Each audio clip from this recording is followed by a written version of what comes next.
Ce qu'on sait, c'est que l'eau structurée, donc le cristal liquide dont je vous parlais tout à l'heure, ça réagit aux ondes électromagnétiques, ça réagit aussi aux ondes acoustiques, ce qu'on appelle les phonons.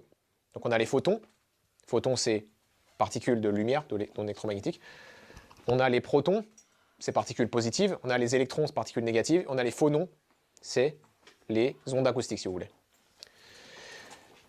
Et quelque chose que la plupart des gens qui font de la sonothérapie ne savent pas, et que je suis ravi de vous le dire, de vous partager, c'est que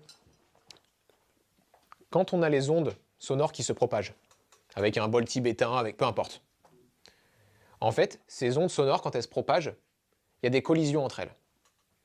On appelle ça des collisions inélastiques. Parce que si c'était élastique, ça fait juste boing, et il n'y a pas d'énergie qui se perd.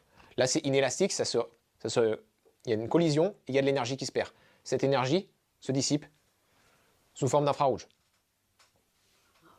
Ok? Donc c'est pas juste la fréquence, le son, c'est bien fait, c'est aussi que ça génère des infrarouges directement sur le corps. L'infrarouge, on en a parlé tout à l'heure. Okay. Donc là, qu'est-ce que je vous ai mis à droite? Je vous ai mis deux systèmes qui sont très anciens, qui ont très bien compris comment utiliser les sons pour guérir certaines choses. Le premier, c'est les 7 chakras. 7 chakras, donc le long de la colonne vertébrale, on a 7 notes. On a Do, Ré, Mi, Fa, Sol, La, Si.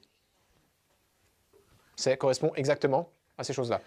Dans la traduction védique, ils ont des syllabes particulières pour chacun des chakras qu'on peut utiliser pour guérir ce qui se passe à ce niveau-là. Que ce soit la glande, que ce soit le plexus, que ce soit le thème psycho-émotionnel associé. Ça, c'est dans cette tradition-là. Dans la médecine traditionnelle chinoise, il y a 6 sons associés avec 6 organes. Les 5 organes yin et le triple réchauffeur.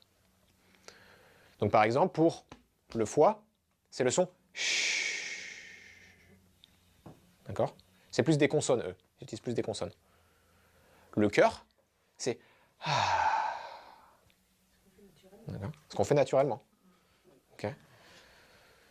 La rate, donc tout ce qui est responsable de la digestion, c'est après un gros repas.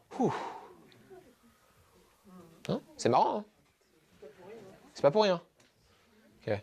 Donc on pourrait en parler longtemps, du son. On pourrait aussi spéculer de quelle fréquence, à quel rôle. Mais déjà, vous avez des bases.